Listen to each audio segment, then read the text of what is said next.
Olá! A cerâmica é um material que acompanha a humanidade desde os primórdios. Foi utilizada em atividades de artesanato pelo homem primitivo e mesmo após o homem dominar outros materiais, como o plástico e o metal, ele jamais abandonou a cerâmica. A cerâmica está presente nos mais variados objetos. Na construção civil, possui aplicação direta e de fundamental importância. Os exemplos mais comuns de produtos originados da cerâmica e aplicados diretamente na construção civil são os tijolos, telhas, ladrilhos, azulejos, pastilhas e revestimentos, entre outros. Sem sombra de dúvida, o produto mais utilizado na construção são os tijolos, que devem ser leves, resistentes e de fácil manejo. Mas, para chegar a estas características, é necessária ciência. No programa Saúde e Consciência desta semana, vamos aprender sobre algumas curiosidades e sobre as pesquisas científicas que são desenvolvidas nesta área. Eu conversei com o professor Cledson Zata Valdameri, que é engenheiro civil e professor pesquisador da Universidade Paranaense. Não saia daí, eu volto já.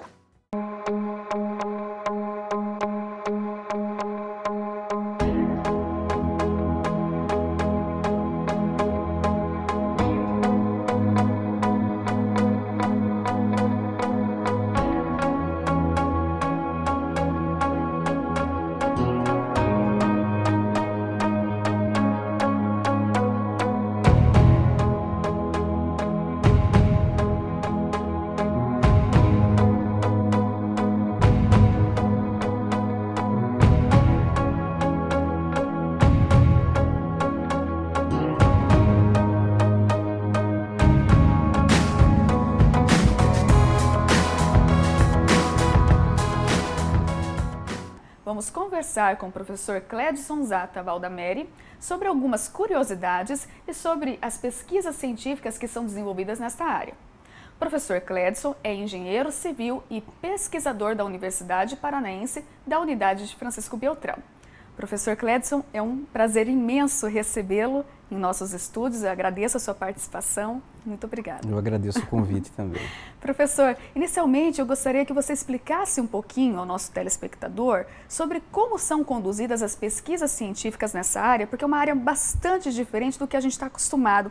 Quando se fala em pesquisa científica, geralmente a gente faz uma correlação direta com a saúde.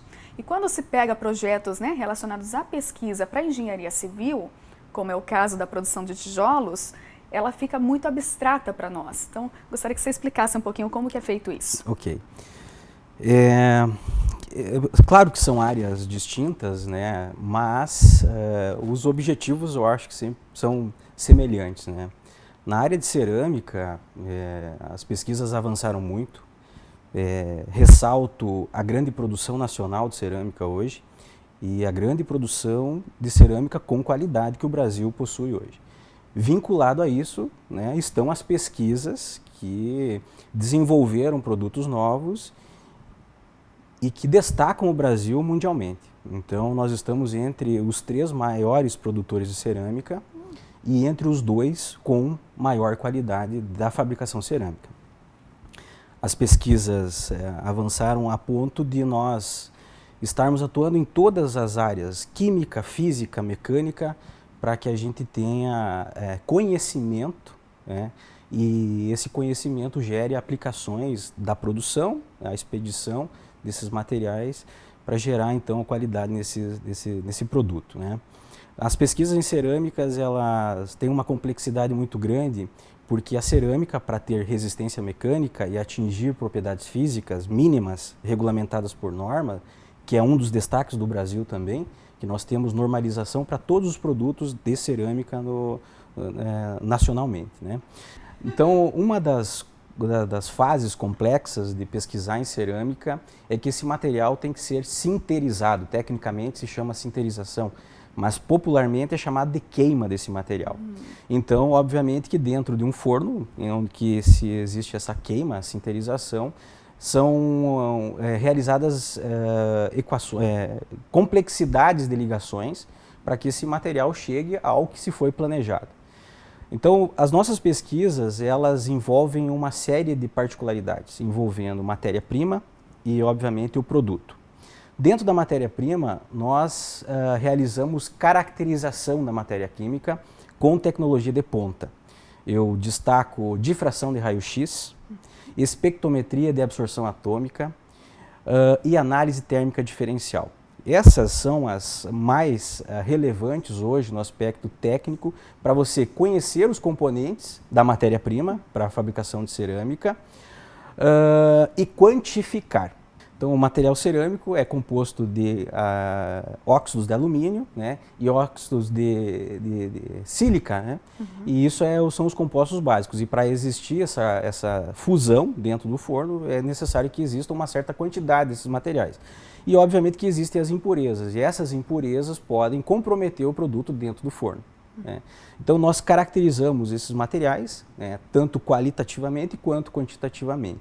E isso traz resultados, né, em que os ceramistas que acompanham as pesquisas, né, possam articular com os seus materiais as correlações a ponto de chegar no resultado do produto.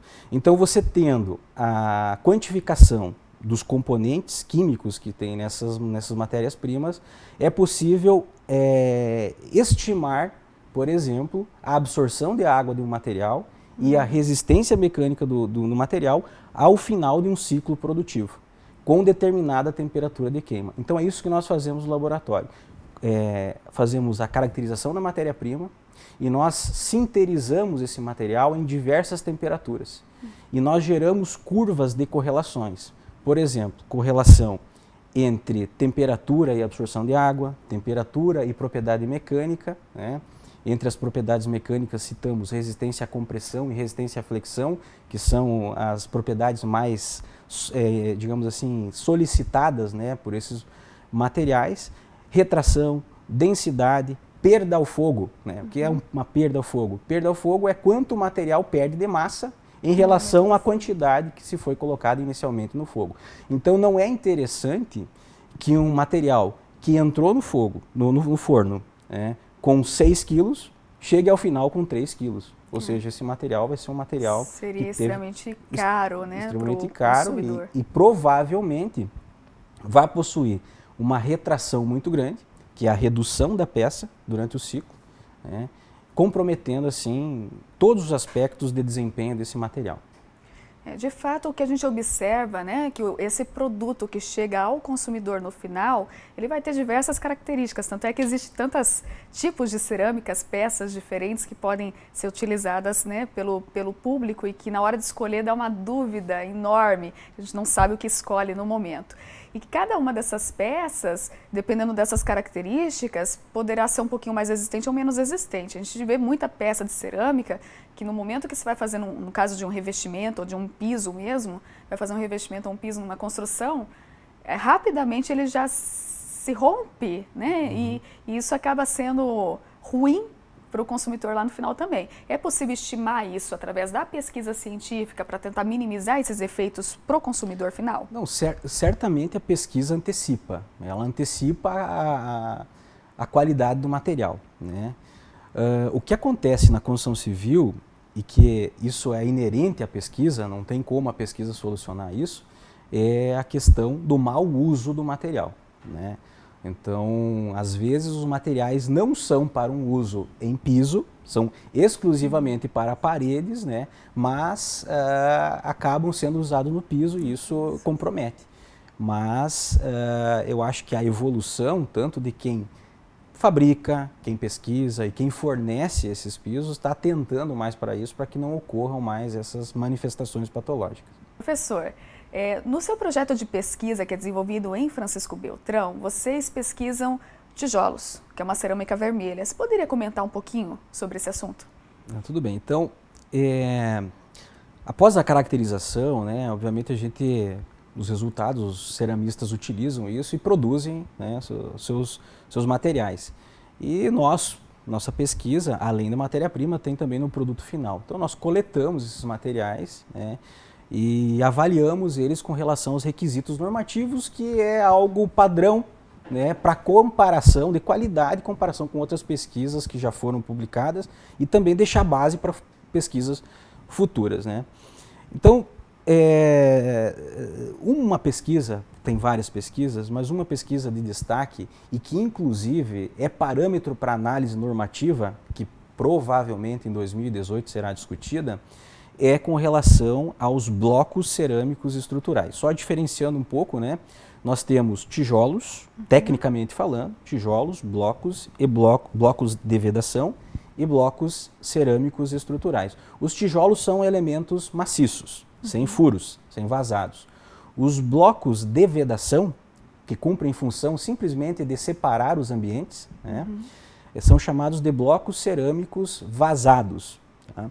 E os blocos estruturais podem ser maciços ou vazados e cumprem dupla função, né, de separar o ambiente e resistir às cargas da edificação. Então, ao invés de nós termos lá vigas e pilares, né, nós temos as paredes e lajes. Né, então, são transmitidas direto.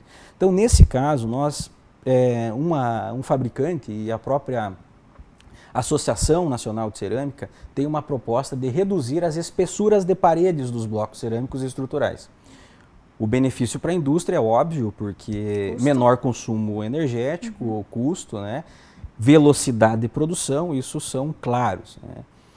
E nós pegamos, então, amostras que estão dentro da norma, com espessura de paredes, e uma proposta dos ceramistas que possuem espessuras reduzidas.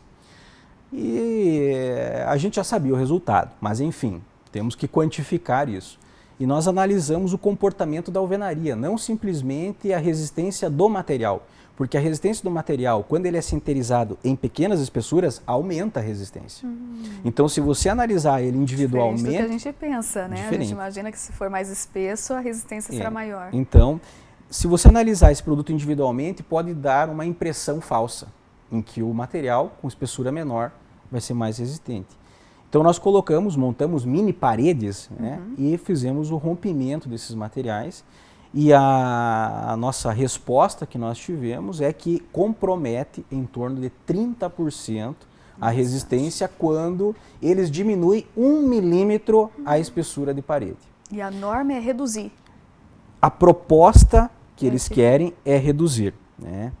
Só que isso, à medida em que nós mostramos isso, né, fez com que, eu acho, tenho certeza que criou uma consciência que nós, como são blocos estruturais, nós estamos envolvendo uma exigência, né, muito grande. Ou seja, nenhum projetista de estrutura, confesso a você, talvez atente para isso que nós estamos conversando. Qual é a espessura da parede do bloco? Ele vai perguntar a resistência do bloco. E a resistência pode ser alta, mas se a espessura for baixa, o comportamento da alvenaria muda e reduz. Então nós estamos publicando esse artigo em Padova, na Itália, um congresso internacional, o maior congresso internacional de alvenaria, agora em junho desse ano. Né? E provavelmente vai ser parâmetro de discussão normativa quando as indústrias propuserem a redução da espessura de parede dos blocos. Nossa, fantástico. Super diferente, né, a forma da pesquisa e como isso é conduzido para se ter esse resultado. E com certeza ele tem que ser discutido isso nas normativas, porque realmente é bastante grave. Certeza.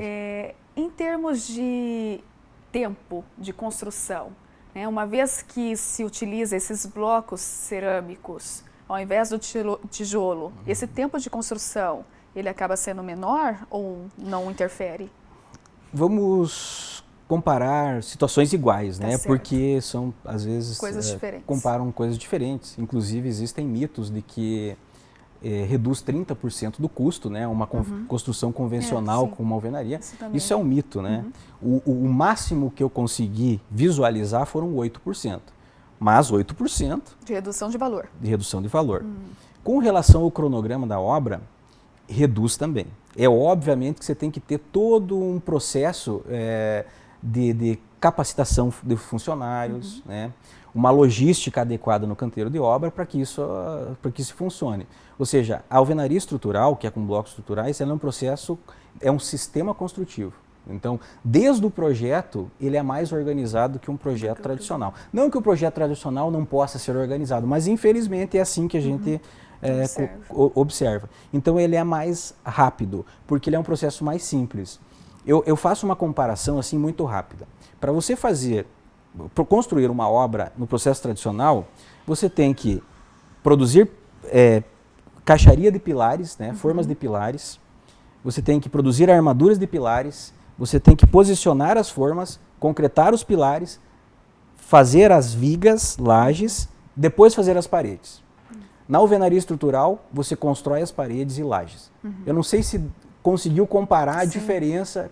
Reduz bastante, reduz bastante esse cronograma. E, obviamente, com quem trabalha com funcionários, digamos, registrados, horistas, né, nesse caso, a redução é evidente do tempo. Um fato que aconteceu em Lages, Santa Catarina. Um condomínio residencial, 26 prédios no mesmo canteiro de obra. Nossa. Como construir isso em 14 meses? Imagina. Né? Ou seja, você montar uma equipe enorme, né? Ou você mudar o processo construtivo, industrializar, que é o caso da alvenaria estrutural. Então essa obra, houve a intervenção como consultoria para que mudasse os projetos, mudasse tudo, e houve o atraso de um mês, só passando do processo tradicional para o processo de alvenaria estrutural. Professor Cledson, em 2014 e 2015, vocês tiveram um trabalho premiado, um projeto de pesquisa premiado no Encontro de Iniciação Científica da Universidade e que ganhou por 2 anos consecutivos o Prêmio de Honra ao Mérito. Nesse projeto, vocês verificaram a questão da análise microbiológica na madeira. Você poderia explicar o que foi esse projeto? E, né, acho que toda essa questão da inovação, a diferença, como ele foi desenvolvido, enfim, que acabou levando a esse ganho do prêmio, né? Poderia explicar para nós? Sim, esse realmente é uma pesquisa atípica, né? Porque nós juntamos engenharia e farmácia. Então eu acho que isso foi o grande charme da pesquisa, e os resultados positivos que nós tivemos nessa pesquisa foi, obviamente, essa união de conhecimentos diferentes, né, de áreas diferentes que juntaram. Então participaram, né, além de engenharia, eu participei, a professora Patrícia Velasquez, o professor Leonardo Velasquez e um acadêmico de farmácia, o Guilherme Lopes, que foram que participaram dessa pesquisa. Eu tinha um problema, eu tenho um experimento dentro da universidade que é na área de depreciação de madeira, com o professor de materiais de construção, então a gente está sempre... Eu gosto de produzir pesquisa também para mostrar aos alunos especificamente dentro do campus o que a gente faz. E o método atual, que ainda é tecnicamente aplicado, tem um nome até meio estranho, né? Um nome feio, que é campo de apodrecimento de madeiras. E na verdade, é isso que acontece. As madeiras estão expostas, né, cravadas no solo, ficam um determinado tempo e são avaliadas visualmente e dimensionalmente na região em contato com o solo com relação à sua depreciação. O processo de apodrecimento gera perda de densidade da madeira e propriedade mecânica, né? Então eu queria achar um método que fosse mais rápido e que me quantificasse quanto essa madeira perdeu. E aí, conversando com os professores da área de farmácia, que nós temos uma ligação interessante, eles diretamente indicaram o método microbiológico, que é uma quantificação de organismos vivos que tem em uma amostra, né? Então nós deixamos lá uma madeiras com tratamentos que a gente já conhecia os resultados, por exemplo, uma madeira sem tratamento, que era a amostra padrão, uma madeira com uma pintura, um verniz, simplesmente, uma impregnação superficial, como a gente chama, uma outra pintura de impregnação superficial que se chama stem, impregnante, e uma impregnação profunda, que é um método extremamente durável, que deixa a madeira durável, que se chama autoclave, que são cristais de cromo que fecham os poros da madeira, né, por pressão. Então a gente sabia que a primeira que ia depreciar era com verniz, após o stem, após, obviamente, o material com autoclave e um material que não tinha exposição ia durar muito tempo, né? E a gente fez análises microbiológicas e quantificamos, então, as bactérias que possuíam em cada amostra. E a escala, que eu falei, crescente, né, na verdade foi decrescente, da quantidade de organismos vivos, foi no material com verniz muito alto, no material sem o verniz, o stain, um pouco abaixo, no autoclave muito abaixo, e na madeira sem tratamento não existiam organismos vivos. Então, o que isso é relevante cientificamente? O fato é assim, com esse método, antecipa resultado que às vezes levam 20 anos para testar um produto de preservação da madeira. Imaginando. E quantifica isso. Né? Um método inovador que vai facilitar todo o processo. Todo o processo. Então, é muito rápido, é eficiente, né? Eficiente para criar parâmetros, né? E eu acho que também, na minha opinião, deve ser submetido a um comitê de norma. Nossa, e como que funciona isso? É possível submeter um projeto, um resultado que se teve interessante para que seja avaliado pelas normas? É possível, qualquer pessoa física pode submeter uma análise a um comitê de norma. Existe toda uma regra, né, um processo para ser feito, mas qualquer pessoa pode fazer e obviamente que a maioria que submete isso são os professores universitários, né? Pesquisadores, né? Então nós pensamos obviamente em submeter isso, esse processo, né? Na verdade nós não desenvolvemos um método, nos apropriamos um método que era utilizado na área, que já é usado na farmácia para avaliação da depreciação de madeiras. Mas até dá para chamar uma nova metodologia para esse campo, não é? Eu acredito que sim, é um método inovador e inovador nesse sentido, né? Nesse sentido. E isso teria que ser patenteado anteriormente ou não? Uma vez que você submete a norma, o método passa a ser seu, igual uma patente, uma propriedade intelectual? Existem todos os critérios, né, para que se consiga uma patente.